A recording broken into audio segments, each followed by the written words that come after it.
What's going on, people, man? You're tuning into episode 8 of the Is Not Easy podcast, man. We got some new faces in the building, man. We got Frank and Jesse. How you guys doing? Good, man. How are you? All smooth, man. All smooth. How do you guys start to the week have been?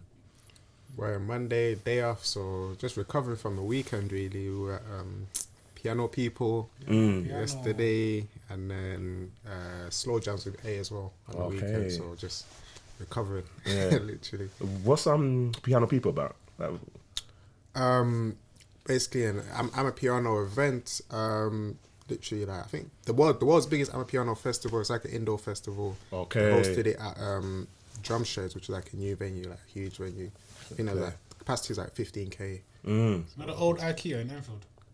I wouldn't know about it, you know. What is crazy. there? It's massive. Yeah. Oh, okay. Big venue. Very Yeah. What? You guys big piano fans in that, or the more for that business, or was it? Nah, I'm not a big piano fan, but it just went for the vibe, man. Yeah. A few of my friends were working, were like part of the team working, helping organise. Okay. So I just thought I'd go I show like it, love. but too much of it. Yeah. Like, to be fair, like piano has it's taken storm during this year, like For sure. social media everywhere, even motives and that is it's kind of taken over. So fair play. Like, it's a new sound still. I respect it. I do respect it. It's like it's good to see anyway. If Africa, you got to support the nation. So Exactly. Anything that's coming out of Africa that's doing big things, it's like got to show love. Really, it's good to see anyway. It's good to see. Yeah, for sure. Yeah, 100%, man. I wanted to jump in though with a question for you guys. Yeah, obviously as we're like coming towards the end of the year, and I've been asking a few of people to jump on. Yeah, but I wanted to kind of give it a bit of a twist this time. Yeah, so what would you man say has been like your top 2 moments of the year? As we really got about 5-6 weeks left of this year, so like if you look back, like 5-6 weeks. what's been in like Top 2 motives. Moments. Yeah. Okay. Yeah. Like it could be that personally or professionally, like family, like wherever. Like a few moments where it's like, oh yeah, man, that was great this year. What stuck out to me this year? Damn. I think the trip to DR. Okay, what was that saying? Dominican Republic. That was such a good trip, bro. Yeah. I remember landing and the happiness I felt with you. I was so gassed, especially because it was like the timing of it. We just moved into our new studio. Okay. And like fears about clients not being able to find a place, losing clients and whatnot. I think we've been in there 2 months? No, 3 months. A month. A month. We were in Jan. We were at the end of Jan. We started work in December in the new studio. So we've been there like less than 2 months in the new studio. Okay. Yeah, but it was like a bright start, so it was good to catch that break. Yeah. And why it was so funny going there, you know what DR's known for, right? Yeah. We had no idea. So it's like, when we booked it, we had no idea. When people tell me we're going DR, I was saying, raw, like, you're going DR. Yeah, DR can be nuts, though. Yeah, I've seen a lot, anyway. I ain't been there. We had didn't no know, idea. We just thought, like, tropical, sounding tropical. Like, let's just go there. See what's up. But it was sick, man. Holiday was really good. Sick. That's good still. Just you two or like a few others, or just you two? There's 3 of us. Yeah, Okay. us 2 and one of our boys. Yeah, that's smooth, man. That's like it's good to get away and catch a little break. How about you? That's been like a standout moment for you this year. Could really be anything. Right. Caught me, man. Ooh. Standout moment this year. One more. Ay. Too many, put me on the spot, man. I'm trying to think of like one actual key moment that really. Or really if it's not like a standout moment, it could be like one thing that like you've learned this year that's like will stick for you going to the new year. That's one big lesson for you this year. Yeah, one big lesson I think. I travelled quite a bit this year. Like this year is probably the most I've ever travelled. Like in 1 year, in one period, like in my life, and especially coming from. I think the reason why it stands out to me is it kind of showed me that I think for quite a while when I started doing the whole self-employed journey, it was like that fear of taking time off. As we were talking, like as Jesse was mentioning, like that fear of like, if a client's will clients come back? Like if you take 2 months time off, like how are they gonna take to it? But just having like, I think realizing that I actually have that freedom to like take time off, travel when I want to travel, and know that I'm kind of at a stage now where the clientele's still going to come back. It's about balance, right? Isn't it? Yeah, it's balance. So I think it's just discovering the importance of balancing out. So I guess it's not one specific moment, but just the different trips that I've taken have kind of reinforced that notion to me. So 100%. And also, you just mentioned in terms of like the shift of becoming like a businessman or like entrepreneur. How would you say that? How did that kind of start for you guys? Like, how did that start in terms of I'm gonna take this cutting thing serious? Like, how did that shift happen for you guys? I think the shift for me, I think the shift where I was like, oh, I'm going to take it serious. I knew the shift. I knew before I kind of let on to everyone else. Okay. So in terms of, especially like in terms of like family and things like that, I was kind of like, yeah, like the barbering thing is just something I do on the side whilst I'll be still looking for another job. But in my head, I was like, this is it. You know, I knew I was already signed out. Like, you know, what's so crazy about that? Because I listened to like a J. Cole interview, and it was a few months ago, and he said that like, you know, with the rapping thing, he kept it to himself because he couldn't share it like too early because it's almost like it's precious to you. You share it too early. And you get like the wrong opinion or the like a bad vibe towards it. It can, the same way it can ruin your vision. Do you know what I mean? So you got to keep it for a bit, and once it's going, then you share it. Man, trust me, I was head forward with it. Like when I was finished uni, because I started like December time, so a few months as uni's about to finish, so like 5 months towards uni finishing, and I'd say I knew. So I come out of uni, I said, I'm gonna do the barbering thing full time. And my parents were like, oh, so you got a degree, you're gonna become a barber, and I had uncles calling me, oh, there's a bus driver job here. Trying to get you in. Trying to get me in. They thought, this guy's. See, because the view of it isn't, it's not a glamorized hustle. Okay. It's beginning. I'm slowly seeing it to become like that. It's becoming that, innit? Yeah. I'm thinking it's because we're seeing more young barbers come into the game, and it's not glamorized, but I kind of like that it's not. So when you tell someone you're a barber, it's like they kind of look down on you, like, oh yeah, your little thing. But I kind of like that. They almost see it as like a little side hustle. This is like, exactly. I mean, a big thing that can change your life. Really. Do you know what I mean? Yeah. But that's interesting. So obviously, you know how you mentioned that you started in uni. Like, how did you know that you could cut hair? Like, how did that first like experience come? That I can cut and be good, or was it like I'm assuming it's always a process, but how did that start? Like, what was your gateway into it? I think, first of all, lockdown was a blessing. Okay. So that being said, I just cut it wasn't a mistake, because I remember, like, I think prom times, a barber called F Styler, he trimmed me. Okay. And I was 15, and he was about, I'm not sure how old he was, but he was a young barber. And I was inspired by him. I was like, yeah, I'm going to do it one day. Okay. So it was just a matter of time when I started. Okay. And I cut myself. I would put on Snapchat. It was tired, but it got better. And then the man then were like, oh, okay, like, you're actually getting better. Yeah. And they have no option but to let me trim them. So yeah. I think that's what. And then just started from there, like in uni, and then built and built. Okay. How was your gateway into it? My one was more.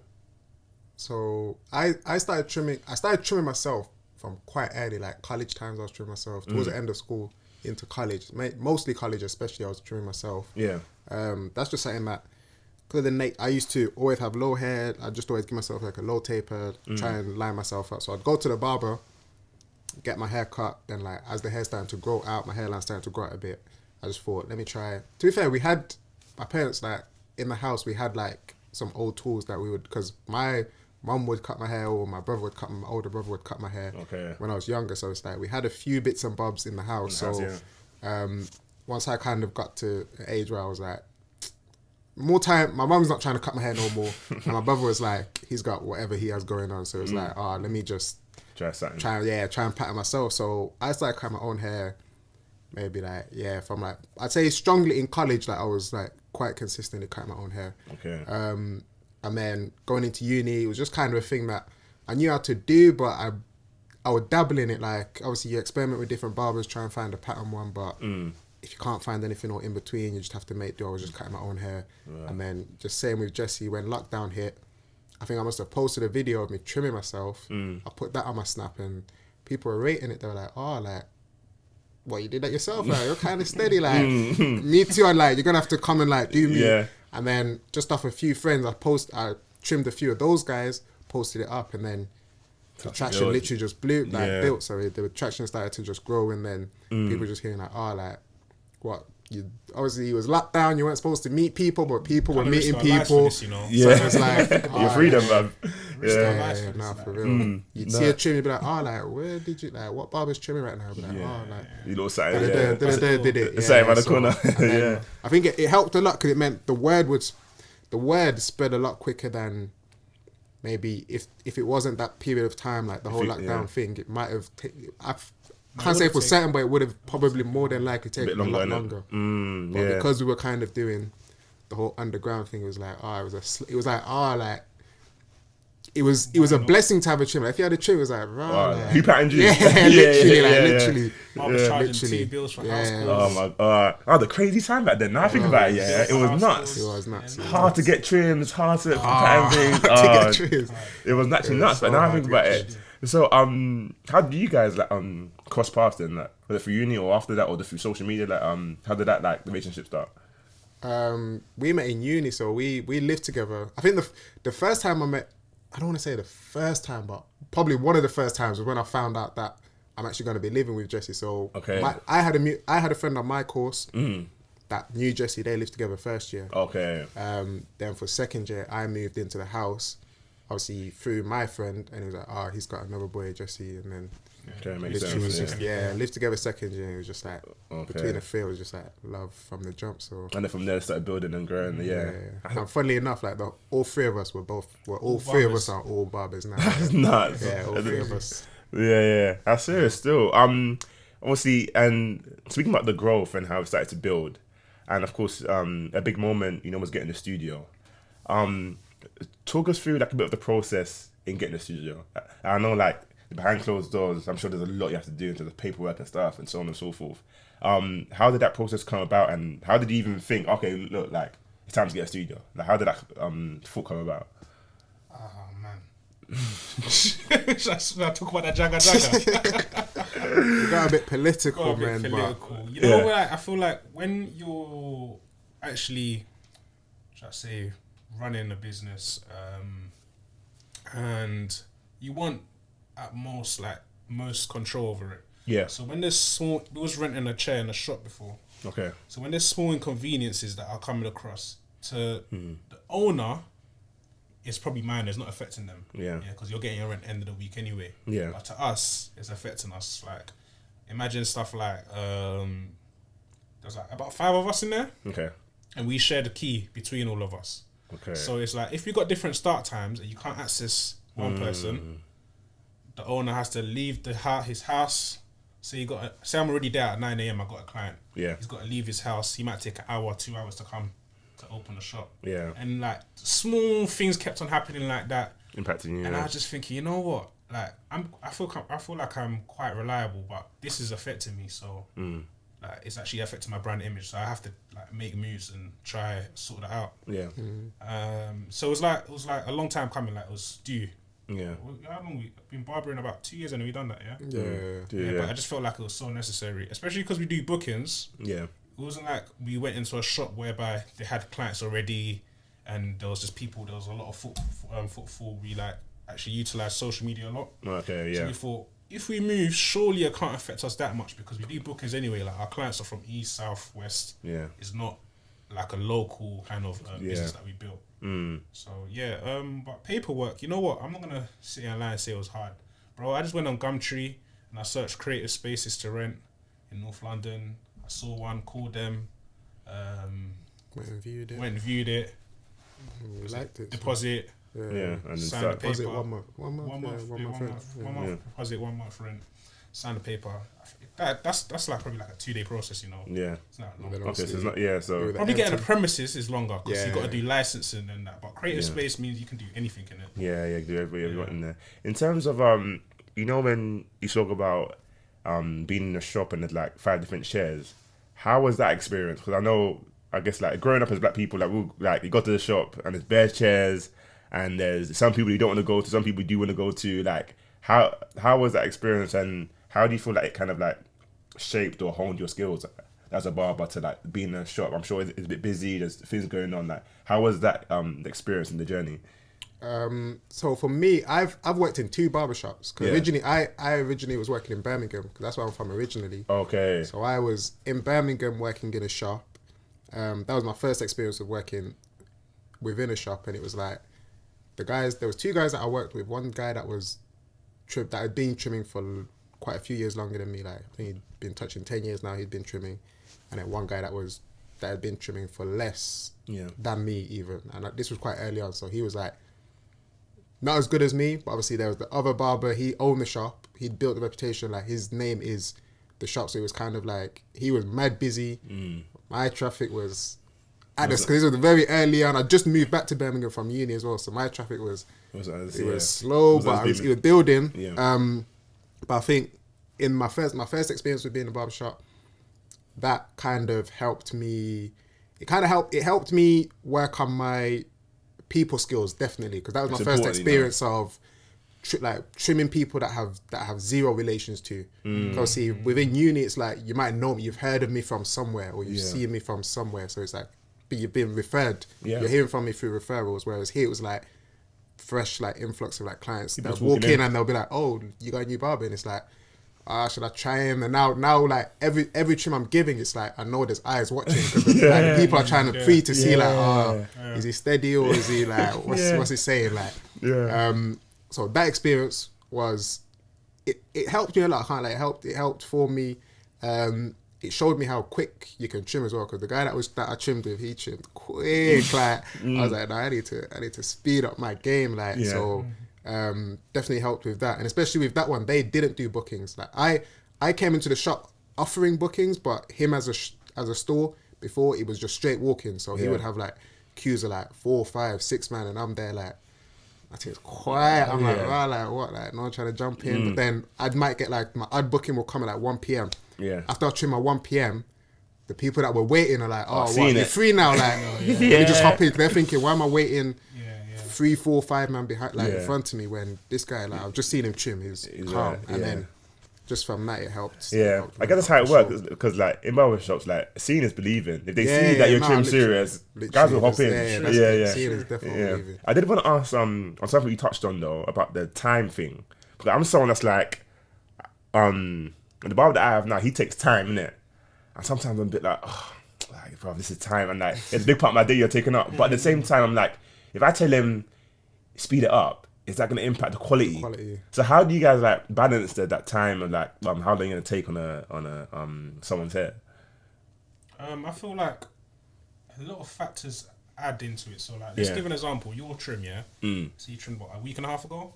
Yeah. So to trim you, let's say today, that's a half an hour trim. So like a lot of factors, like if you ain't got to take down as much hair, if the fade fairly is quite, it hasn't grown out that much. But I say it's skill, innit? Like some people that have been doing it for 10 years ain't gonna be trimming for someone ain't gonna be trimming the same amount of time that someone been doing it for 2 years, just say. Like so it's just like about mastering your skill. If you can do it quicker, your brain's working faster. Fade quicker, you can shape up quicker. It's like driving now. So just because someone's fast doesn't mean the trim's tired or he ain't putting as much effort. He's just got the skill to do accelerated skill essentially, innit? That's quite interesting. It's something that I always think about, but then because he's a bit older than me, I just let him it go, man. Like, if you can say he's probably just enjoying it, bro. That's what I'll do. He's probably thinking, let me just enjoy this cut. I ain't got a mad, like, for instance, our booking slots are actually an hour.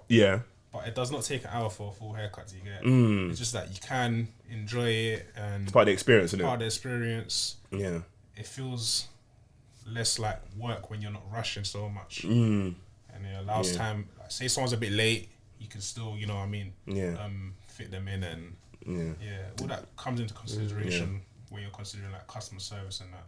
It's London, bro. You got to be. Honestly. It happens. Like you got to understand. If you make the gaps too small, you're gonna be in trouble, innit? In trouble. You know, when the whole like the aspect of having an experience, is there anything that like you guys incorporate in your studio that like it was all to like make the customer feel like he's in a place where he wants to chill and vibe? Like, is that like a thought process for you guys, or is it more just like guys get in trim and yeah? I think it's funny though, cause I feel like we'd both agreed that a lot of the things they were given to us. I don't know whether it's like, I don't know where. I feel like me and Jesse, we're quite in tune in a sense that like a lot of things we just both agree on, and it always like seems to kind of make sense. But even this, like the simple fact of like offering a booking system to us, it's like a no-brainer. Like, but if you like people to try and find barbers, the amount of times that people will come to us and be like, oh yeah, my barber, like he's either unreliable, like you'll book with him, no showing, or he just doesn't do bookings at all, so you'll stay in your whole day, like whatever it might be. So like even from the minute that you book the service, I feel like we cater to the client. So it's like you go online, all the slots are there available. We have emergency services if your time is not available. You pay a deposit, you come to the appointment on time, and you're gonna get seated on time, kind of thing. Like, it's crazy. I think people are even shocked. Like, oh, what, me? I'm like you're ready. It's like, bro, that's the time you booked. Like, who else is gonna be in the chair? Like, that's the culture. But if we're honest though, like that's the culture of like black barbers though. It's almost like you get there, you know. The first half hour, I'm not getting on the seat. But you're gonna get something else. The first half hour, I ain't getting on, bro. Do you know what I mean? But then you hope that after that. But it's true that it shouldn't be like that. You're the service, man. We're paying for a service. Do you know what I mean? So it shouldn't be that. But like, it's crazy. That's how it's kind of how it's become. But I feel like with a lot of I'd say barbers and even like hairdressers as well. Like the booking thing has become like quite I'd say the prominent recently in terms of like it's important to have like a booking slot and so on and so forth. But you know what you guys mentioned earlier about the, I wouldn't say fear, but the thought of like clientele and stuff. How do you guys think about, okay, this is a price that we're going to put ahead, and have you guys ever thought that is there going to be some like backlash if the prices are a bit nuts? So how do you guys find that balance with pricing, and you know your audience are people trying to you know what's crazy about that, it's like when I'll get the inkling to do it, Frank might be a bit worried. When Frank has the inkling to do it, I'm like, he might say something like, oh yeah, like obviously next month Christmas, he said it the other day, Christmas, boy, you know we're going to be busy that period, this, that. He's trying to charge this, and I didn't even respond to it because I'm thinking raw, like you gotta go ham. in these times, like he's like trying to do a full class, like So, but it's like when one person's up for it, the other person might not be, but the vim that like me or Frank will have, we'll just carry, we just carry each other, like this is what we're doing. We're gonna go ahead of it. We do it, and but I think it's. How can I say it? I spoke to one of my clients, He owns a marketing agency. Okay. And he just says, think about percentages. Frank thinks about numbers as well. But that's what gives you more confidence. So if you're upping your price by, let's say, 20%, you might lose 20%. But you're making the same money that you would have been making anyway, but just with less work. So it's, I think when you math it, like it can make sense. It makes sense. And also what I think we done it a lot of, was through our emergency out of hour slots. Okay. When that starts getting booked up crazy and you're doing 12 hours back to back every day, you're like, it has to go up. It needs to go up. The demand is there, so it needs to go up. It has to. Yeah, that's kind of interesting. That's what it's based off. It's not really based off like, we just want to make more. Just want to make more. It's always the demand kind of has to show. That's why it's like. The numbers. If you follow the numbers, really, I think that's how. For me, that's why that's how I operate more. It's like, I've experienced Christmas already. Now 1 year I've done it. I'm like, I ain't doing it again not for the same bread. Literally, not for the same bread. We're doing 60 hours. That's a week and a half of work in 1 week. Yeah, 5 days even. 5 days. Sorry, So it's like. Yeah, when you're doing that back to back in a month, that takes a toll on you. Yeah. So what? So like, you know when you say that many hours, so what time do you guys start and finish then? If you're doing like 12 hours, like how does that hourly day work like for you guys?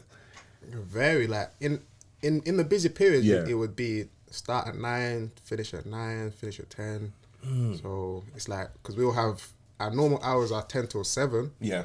Obviously we've got emergencies before, we've got emergencies after, so it's like once once those days start looking 9 till 9, it's just like, It's so funny. Like, say I get like a emergency slot booked at 8 to 9, yeah.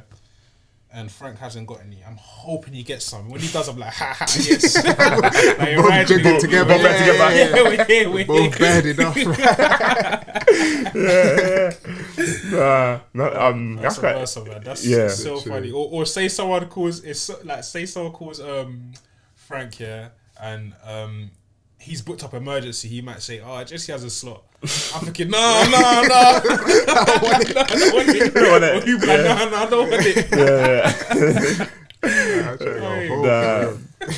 That's jokes though. So like, for you guys in this industry, yeah, for like people who look at the industry and don't really like maybe understand like how lucrative it can be, or like don't see it as, or like they might have a passion for it and they don't see it as something that's really worth like taking forward and going like all in, like all chips in for it, yeah. Mm-hmm. How much would like I would say a good week or like a good month, how much would you say that you guys are able to bring in, like in terms of tax man is trying to go. Do you know I won't answer that question, but what I will kind of answer as somewhat of a follow-up question, in that anyone that is unsure, just kind of look at, for example, if we talk average salary, I don't even know the math off the top of my head, but through the video you can work it out. It's like, what, 35 in London, I think it's like 35-ish. 35, yeah. If you look at a contract for a job that averages that salary, how many hours you're going to work, and just work out how much your hourly rate is, essentially, yeah. If you look at how much, even the barber you're currently, whoever I'm talking to, whatever barber you're currently going to, if it's charging more than how much you're making an hour, then your head should already kind of be thinking, okay, there's potential there. It's so funny because someone will sit down in a chair and be like, "Rah, so Jesse, like, how much trims you got today? How much trims you got today?" I'm thinking, bro, don't worry about that. and then when they go deep, rah, they'll say that and they'll just do the maths in their own head, like, rah. Yeah,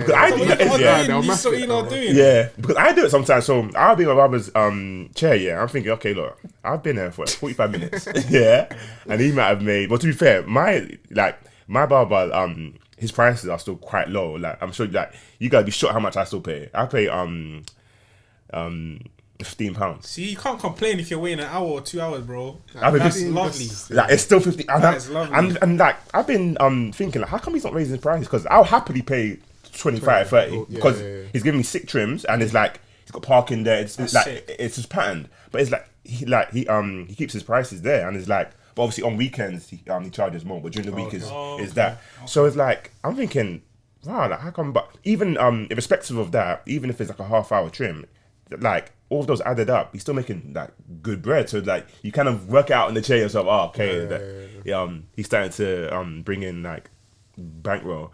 Mm-hmm. But I did want to touch on like celebrity bookings though for you guys. I know I've seen it's starting to happen and there's build and grow. Of course, the trim with Marcus Edwards. How did that come about? The two footballers for sport in Lisbon. Yeah. How did that come about? And like, how was that experience for you guys? Trimming him. Marcus is actually my brethren. Like, okay. It's actually his birthday. He's having a birthday motor today, and I'm going to it right after this. Oh, okay, yeah, okay. But he's actually like my brethren. I grew up with him. We went same school, secondary school. And yeah, he's actually always shown me support, man. So from the get-go, I started cutting hair. And this is the funny thing I learned about clout, like, so early on in the business, yeah. And I thought, because my trims weren't that good, bro. Okay. But as soon as I cut him, the trim was even tired. I'm going to send you a picture so you can put it up in that. Yeah. The trim was not good, bro. But after that trim, the amount of people that started shouting me, I'm like, right, this is what clout is. So yeah, fast forward, 2 years later, he's got a game against... is it Arsenal? Arsenal, yeah. Yeah, it's Arsenal. He even scored. Yeah. Oh, last season, right? Yeah. Oh, okay, cool, yeah. And yeah, every time he comes back, he shouts me. Yeah. Yeah, I got a game, this, that. Only thing I can say about celebs and football is the notice is it's nuts. Yeah, it's nuts still. But yeah, he shouted me, and I kind of gauge it. He lands up like, "Hey, Frank, you might have a trim or something." So yeah, Yeah, he shouted me. He said he's got, I think, a game tomorrow, and there's a few ballers that need a trim. In mind, on that day, I think we both had our hours. Okay. So I was like, nah, for you, man, I'm not going alone. Yeah. Literally, I just told, I went with Frank, so just make it quicker. Yeah. Instead of it taking a full 5 hours, You can to 2 hours. Okay. So in total, how many players were in the trim? Is that 5. quite a few? Then? 5. Oh 5, wow. Yeah. Yeah. That's it. So I'm assuming when those opportunities come around, like okay, this is gonna be pattern instead for in terms of like financially as well. It's gonna be pattern for you guys. Yeah. You know what's so weird? Yeah. Yeah. Like they take time to pay, you know. Like that's what the only reason like they man take time to pay, like but they'll pay, but they sometimes they just take their sweet time. Like I don't know what they're doing, bro. Yeah, I think that's just within that industry how it is. Like a lot of people work through invoice and whatnot. So like when you're coming as a barber and you're thinking like, bro, pay me now, like, they're thinking, bro, like cash on delivery, and it's so funny. It's bittersweet because it's like, you know, they have the money, so exactly. Like, it's just about doing it. Yeah, doing it. And some of them obviously have accountants, and it's not a quick thing of them going on their phone and transferring. Nah, they've got to expense it and all of that stuff. So yes. Yeah, that's interesting though, because also of course I saw the work with the composers as well. How'd that opportunity come about? Is that someone that you knew as well, or that just? Yeah, we both. They used to just. They're composers actually from North. Okay. So yeah, we both cut them. We used to cut them in our old shop, and I was sick, man. You see their growth, and just want to bring you along. Yeah, serious things. You know, when you do a booking for someone who's like high profile, do you think there's almost the high level pressure, or do you guys still just business as usual, or they're a bit more like pressure on it? I'd say no, really. Just because I think, I just don't, I think because of how many repetitions you've kind of put up, I won't say it's like, I don't know if I can't really compare it to like a big game. It's not a big game like that. It's just kind of like, this is what I live, breathe, eat, sleep. Like this is just, I know, like this is what I'm doing. I know what I'm doing, and I think, I'd say like the only thing that can kind of, that I'd say the slightest bit of pressure, I guess, in some regard is when it's like an out call and you don't know what the setup's gonna be like when you get there. Obviously, when you're in the studio, we've designed the studio. I know how this chair operates. I know how to move the lighting. Everything is. I built this, so I understand it. Yeah. Then you get to their dressing room and it's all cluttered, busy. You're trying to find extension cords, like. That adds a bit of, I guess it adds an extra layer of complexity. But in terms of like pressure for the haircut, it's like they've probably seen your work already, so they've called you. What I would say though is, I wouldn't say pressure, but like maybe it is pressure for me. But like when I got the call to trim Asake, like at the time I knew his music, but I wasn't a fan of him like that. Yeah. So when I'm telling people, it's Asake, I didn't like gauge how big Asake was. Gravity, of it at the time. And everyone told me, right, Asake, like I thought, right, like is this guy this big? So when I done my research, I was like, oh shit, like he's really the guy. Like he's banging right now still. I think that's the one time I felt, especially because O2, it was O2, what's it called, Greenwich. Okay, but this last year or during this year? This year. Oh, this okay, year. Latest show, It was latest show. Oh, so, okay. Bro, the setup, the search. They saw my when I'm going through security, they saw like my setup and they were like, oh, they got to check it because there's one thing in there they thought was a bomb. Feds were stopping me. Like they were doing the most. So I feel like all of that was building a little making me a bit like feel a bit nervous. A bit anxious, innit? I was going through and on the guest list I was checking my name and like as soon as they saw my name, Jesse Asake Barber, Hey, the way their behavior changed towards me, I was like, wow, so this is how it's really like. They're like, oh no, go here. Someone escorted me. I was thinking, yes, I'm the guy. Because before that, I was telling them on the list, they're like, oh, you're not here. Like the woman was giving me aggro. So when they saw me, there was like, I think there was Asake's tour manager and someone O2 representative working there. when they found me, they're like, "Nah, you guys, Shaki's barber." Like everyone Come moved, on. like Yeah. can go to your dressing room and whatnot. Yeah. But yeah, I think that's the one time I felt like a bit of pressure because the setup is massive. Like O2 is crazy. Yeah. If someone told me in 3 years of barber I'm gonna trim like O2, I'd be like, yeah, I'm there. No, that's serious though. That's like big levels, man. Like you gotta like acknowledge that. But you know when you have a booking like that, and obviously his hair is like it's not like ordinary hair. Like, have you got to do some like a bit of research? Okay, like this is how he does it. Like this is his style. Like how do you know this is what I'm gonna execute on the hair? Yeah, I kind of do that. I won't like. I might go and I'll like.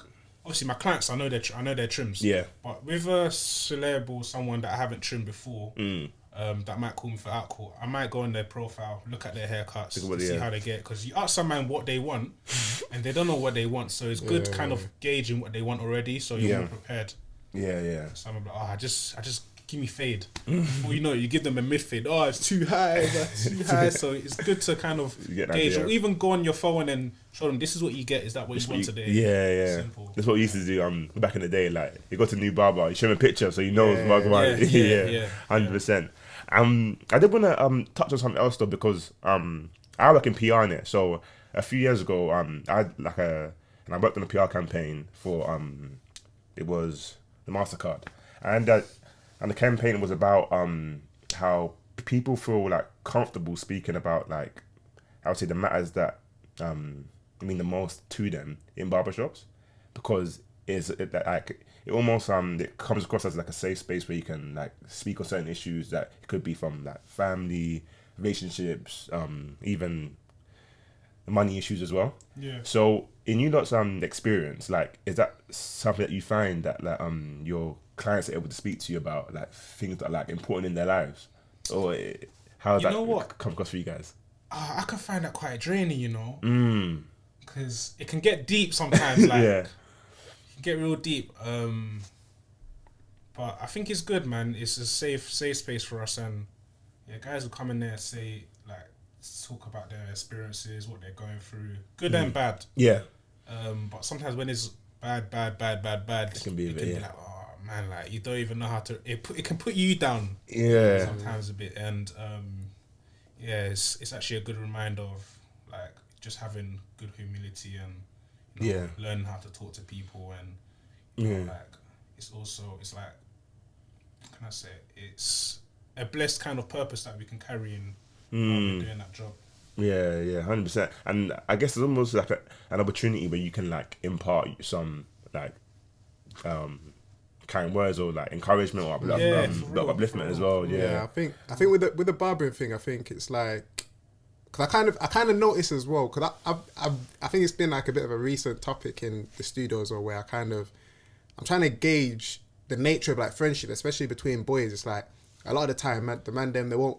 It's not like a communicate every day with your boys, or even like the people, your closest friends, you might not always, you don't really speak to them every day, and that kind of thing. So it's like when you catch up, it's more of like a big catch up and like, oh, like this happened and this happened. Everyone's like, oh, what? Like, wait, when did this happen? It's like, because we're not speaking every day. It's like every couple of weeks, might even be a couple of months. Like with cause a lot of my friends like back in Birmingham and things like that. Okay. Like we don't really get a big catch up until like, it's like a quarterly catch up, like every 4 months, like the big link up and the big summary. So I think with the nature of the barbershop, it's like because the conversations are a bit.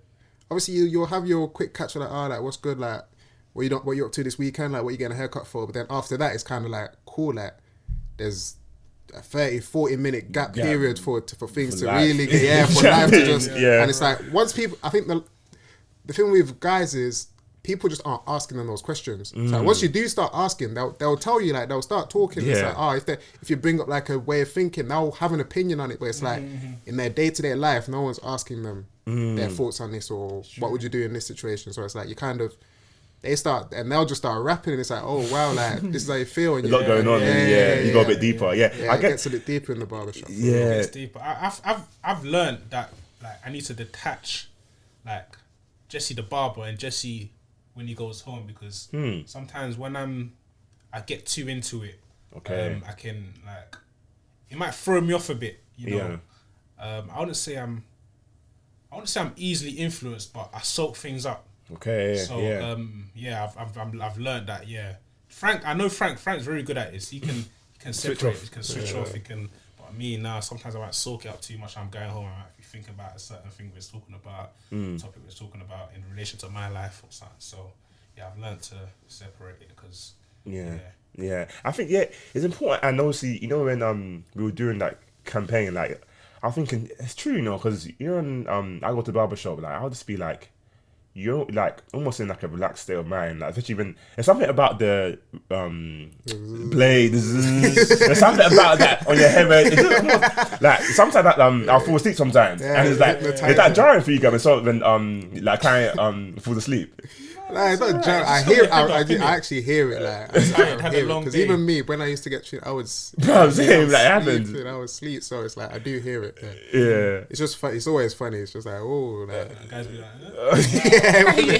yeah. It's definitely almost like in many ways therapeutic at times. It's like, and you feel better as well after. No, but it's interesting hearing about the journey though, and as you mentioned earlier, like the growth from doing it at uni and the growth to celebrity bookings is man. I hope it continues growing. I did want to get into our hot topics lineup, man. The 3 topics of things going on in life, or get our points of view on. Okay. I'm not sure if you guys seen this. Are you guys on Twitter like that? Not really. Dabble, dabble here and there. My ears to the street. Yeah. And so over the past week, Tion Wayne, he went on a run on Twitter, innit? that was so funny. I actually missed that one. I feel the backlash of it. I'll show you about it. What was the shop?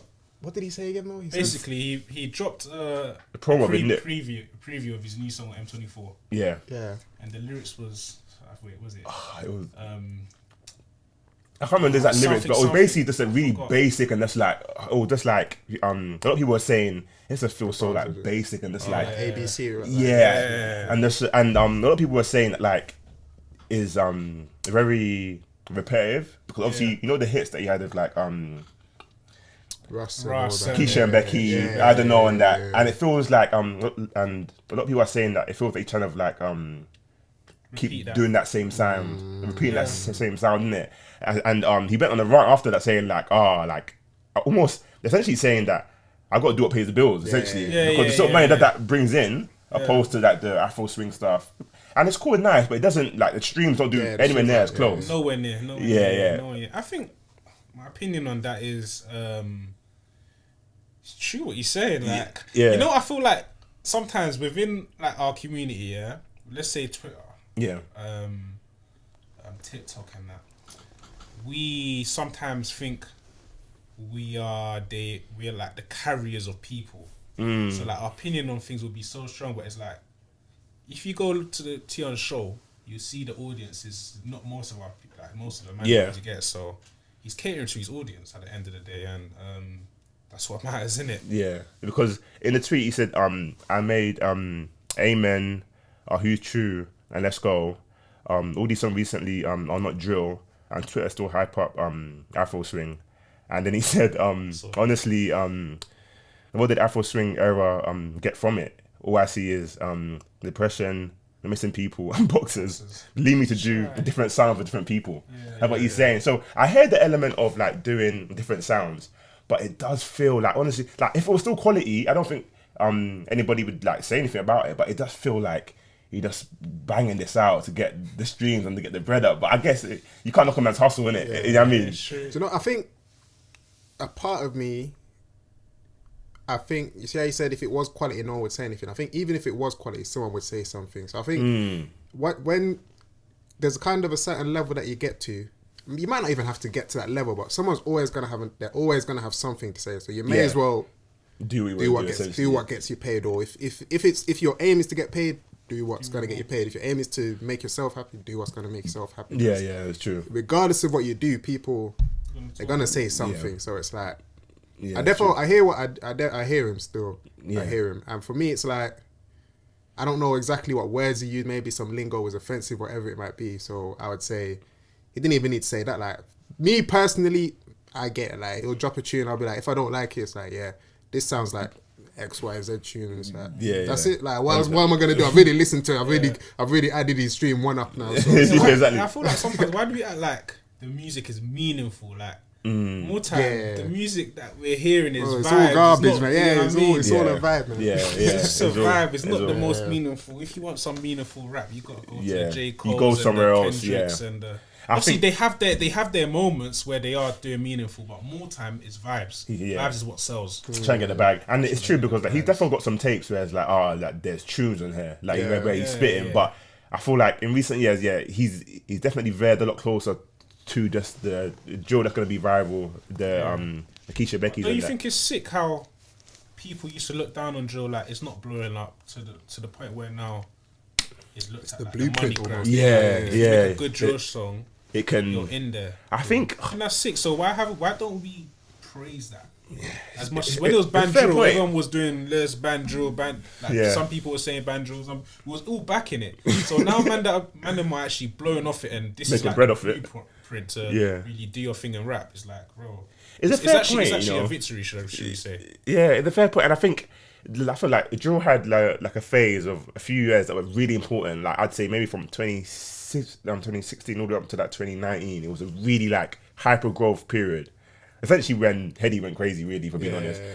Hyper growth period, yeah, and then after that, it's kind of felt a bit like I don't know. I feel like because it's become more commercial,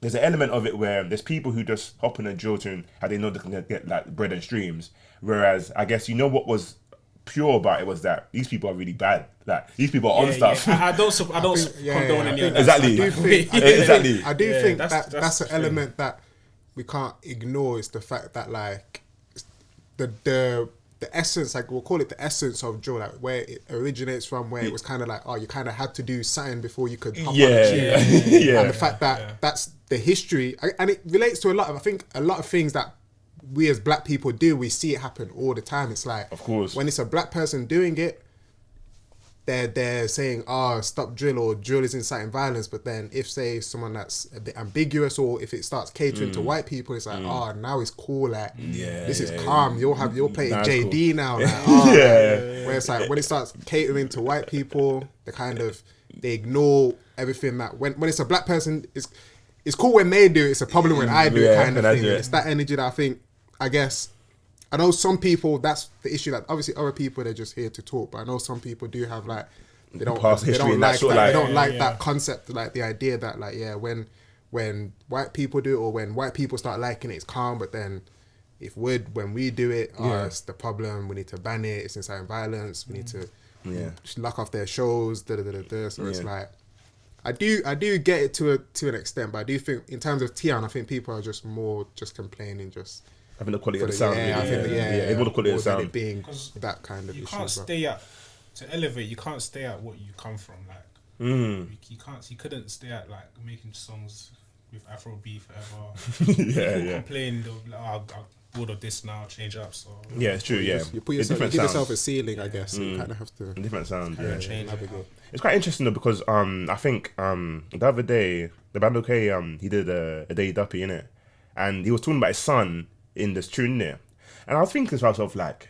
with like drill artists like who have children, I went to myself like, is this the music and message you want your like children to like see of you?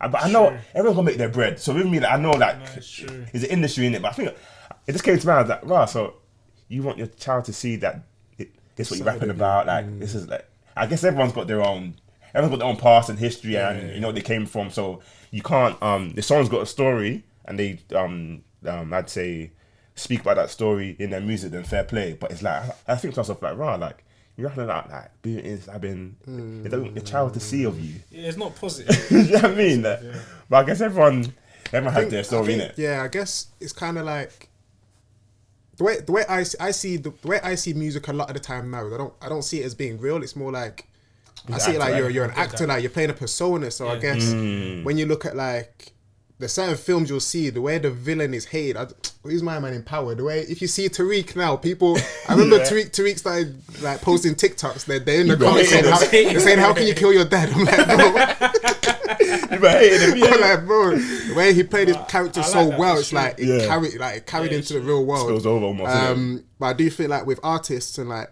music, I I know they say don't separate the artist from the music and all that, but I think I kind of do a little bit. Yeah, I kind of. If everyone was doing what they say they're doing, pinch everyone of would be salt. in prison. Yeah, I take a lot of it with a pinch of salt. It's like, fiction. Yeah. It's what sells, and the reality of it is a lot of the people that you're slandering. If you name your favorite artist, I can say they're doing the same thing. Yeah. So it's like, and you know, it's as you get older as well, you start to realize, oh right, like an artist that I love. He's probably really capping, bro. Yeah, he's on chatting. All on capping, bro. And especially when you'll watch, it might have been the same. I think J. Cole was doing an interview with Lil Yachty recently. I watched that. Oh, sick interview. And J. Cole, he was talking about how in his bars he was capping. I'm like, oh, right. I always thought J. Cole was like a truth teller. Yeah. Oh, yeah. He was like, the bar about the amount of how much he bread makes. He makes. Yeah, per bar. It just flows. So I just said it. You just said it. Like, man, I'm trying to calculate, how much did this guy pay for a feature now? Like, bro, the figures, the night, it's imaginary. It's all that's, it's all act. Yeah, it's art. Yeah. You can't take it too serious. Yeah, literally. Yeah, nah, it's true, man. And I would also ask, what do you guys think of Drake's album? If you listen to it or not. I like it, haven't man. really taken it in fully. Yeah. Like that, but yeah. I like it still. You like it? I think Drake's one of those artists to me. I won't say he can do no wrong, but like eventually you will just start bopping your head. You start feeling it eventually. You just will. For me anyway, even if I say I won't like it, even that honestly never mind. When I first listened, I was like, some tunes on now there. I'm thinking, there's a couple tunes I can really. I'll select that like myself. Like I want to listen to this one. Like So I do Drake. I just like the versatility of it. It's like he's got the blueprint. I know even in his bars, I guess, like we're just saying lyrics are cap, but it's like, I think he had a bar where he's talking about like, I think he's signed to Universal, right? And he's like, in his latest album, he's like, who's the CEO of Universal? Apparently it's this guy, but I'm like, nah, that's cap, it's me, because the amount of money I'm making for them, it's like, bro, I basically own the company. That's on, what's that tune? That's, I love that tune. I forgot what the name is. Away From Home. Yeah. Away From Home. Yeah. I'm a cold tune. The Google's telling me it's this guy, but nah, the amount of money I'm making these guys. That doesn't make sense. Yeah. No sense. It's like, bro. That's how I see it. And then he goes, he's bringing home the bacon. Yeah. That's a cold. That's a cold tune. But obviously he put out Scary Hours 3 as well. I think it might have been Friday. Have you checked that out? You got any? I think it's serious. Rapping. I think he like he heard a lot of the criticism on the initial tape and was like, nah, man, I can still bar. I can still, do you know what I mean? I can still, I can rap proper. So nah, it's good still. Like I think we're going to break for a little while now, though. I think I think it's been a lot of music. There's that J. Cole tour. You see that they're doing a joint tour. So that's gonna be serious. He's been working, man. I feel like the retirement is coming soon because the way he's been. He's been working these past few years. They've been serious still. Yeah. There's one more that I wanted to touch on, yeah. I'm sure you guys saw like a lot of the fiasco around the Rema concert. What do you guys think of it? Like obviously like a lot of people were saying that like apart from the performance itself, that like the like artwork and stuff is all like looking a bit weird and that, or do you guys see any of the conversations? Not really. Yeah, a lot of them, man. I feel like with that, call a spade, secular music is secular music. Yeah. If you're on gospel, you go to a gospel concert. Yeah. Warehouse worship. Bro. Yeah, like it's not the most. You can't expect that from someone that's not that. Yeah. About all like the crazy sins and things in the lyrics anyway. So if the guy's performing it and you're seeing the display. Yeah, man. I think that's in like an area where like you kind of have to, if like as a believer, like you kind of have to like draw a line where it's like, can I listen to that really? Yeah. It might be a vibe. It might be a vibe. I might love it, but can I like really like dabble into that? But I guess, and especially like, you know, when you go to you see it live and it's in your face, like you can't. Because if you're watching it, if you listen to like an album and you're driving, there's only so much it can impact you. When you're there, like, it's in your, do you know what I mean? Yeah. I think, I guess, because obviously I saw like both side people saying like there's a cultural aspect to it, like some things is kind of like cultural and like, and I do think certain things were overplayed, like for example like bats. they were like, the bats is like demonic, or I'm thinking, but it's like, in whose Bible did it say that? Like, cause in my Bible, it don't say that. So it's like, I think people kind of, they took certain things and then they kind of blow other things out of proportion. But obviously there are other elements, like even his latest album, like the cover art for it. A few things that were questionable in that. So it's like, I do get it, but I think it's just one of those things that it's not necessarily. I'll never look down on anyone for me. I didn't go because I'm not really a big Rema fan like that. Like it's not really like, he's not like my favorite artist. So that was the only, like, if I liked him more, I probably would have gone. And I won't look down on anyone. Like, of course. I won't you go to, I see your church, but you have Rema. No, it's not really a that. But I just think the think pieces are a bit. Yeah, I guess everyone's gonna make their own decision. Everyone's gonna always have their opinion, like we've said. But I think sometimes it's just, if you know, kind of, I guess I kind of want to say, keep it fair, like be even across the board. If that's the reason why you're not doing that, then don't let it show elsewhere that actually you are doing it. When it's this guy, you are doing it. You're picking and choosing, because if we're being honest, it goes across the board to everybody. Because it's a lot of people. It's a lot of people. Everyone, you know what I mean? So if it's fire on a stage that threw you off, there's a lot of shows you will not go to. Like, a lot of shows you should not be going to. And I guess you also got to, like, if it doesn't feel right for you, then don't, like, go. Like, if someone's music isn't, like, it doesn't feel right, like, a few of the things that they're rapping about or even singing about, you don't, I mean, don't compromise your faith. Do you think it would have been fine if he had, let's say he's wearing all white and he had a choir that is wearing all white, same lyrics talking about buddy. So it's like the lyrics are still there, so it would have been better if he's wearing it. If like, I feel like imagery is crazy. So it's all about how it looks, right? You can't let it spin you, man. It's all about how it looks. I didn't go to it and because I'm not like a big fan anyway. But to be fair, I went to, I think it might have been last year now. I went to WizKid's show. And I think he had some things as well that I was a bit, I'm not sure what that really means. You know what I mean? But then I guess you just, stay prayed up and, you know what I mean? You just, literally, man. You call it a blind man. But, what I do think, though, is, let's say, obviously, I've been there when they're doing, what's that thing called? Rehearsal, soundcheck and whatnot, I wonder if you actually create all of that, because they're not behind all that work, you know. You've got a big production team, and even stylists, the artists.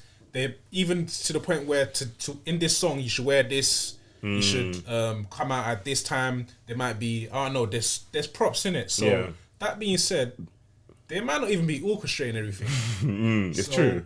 We're so on the artists, but you should the be wider team, innit? Under big dogs behind that are actually doing all these things, because really, you're not telling me the artist is here, telling me I want that artwork. If you're independent, probably. If you're signed, bro, you're not making the decisions. It's definitely the wider team. It's something wider, man. It's quite interesting how. I don't know. Maybe that's a PR job that they should. I feel like PR and Afrobeats is not good. That's so true, you know. That's so true, because even if like artists like, I don't want to go there again, but with Asake as well, it feels like they didn't want to let. That's the man's fault, bro. When them are outside moving to gal, the doors open at what? 6:30. You're outside at 8:30 moving to gal, bro. Like saying I'm waiting for him to get on stage. Like, then I got told that Asake won't come on stage until there's 8% of people capacity inside the venue. So they're waiting for you guys to come inside. And you are baking off. That's why he's coming on late. It's not that he's coming late. Like, he's been there since 11 a.m. So it's crazy. I feel like PR need to maybe explain how it all works to the fans, so that we. But you know what? I say this, but if doors open at 6:30, go and get it. It's actually clear. Especially like the black people in London, you know how we're like. If doors 6:30, gotta get there at 9. To be fair, if I am, because I know how some artists are like. If the doors open at 6:30, I ain't getting there till at least 8:30. Earliest. Why though? I'll tell you why. Because let me I'll tell you because in my experience, these men come late all the time. So I'm like, if I'm gonna get there, and if you deep it, if I get there at 6:30, I'm just hanging around for 2-3 hours, just hanging around, and he's not out yet. So how I see it, I'll come at 8:39. and then he's out by what 9, latest 9:30. Then we rock and enjoy the night. Yeah, But that's how I approach it. Only because I've been burnt by I'll get there at a good time and waiting 2-3 hours. I get that. The battery's almost dead by the time you get there, man. It's sad even because some people don't even get to see him. Obviously, O2. Yeah. I think they closed at 11. And he didn't have enough time on stage. Yeah. Some people I saw a lot of that. If you're going Kent, you have to catch the last train. Oh yeah. See, like timing can really like impact your whole day, like impact your whole concert. So it's true, man.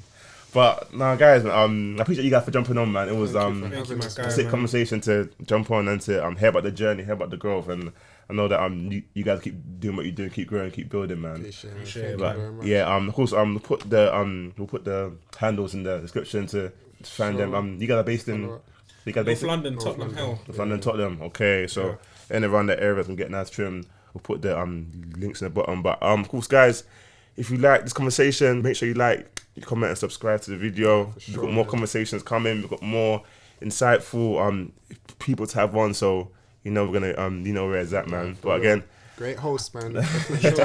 Tap into the show, man. Have a blessed week. We'll see you next time, man.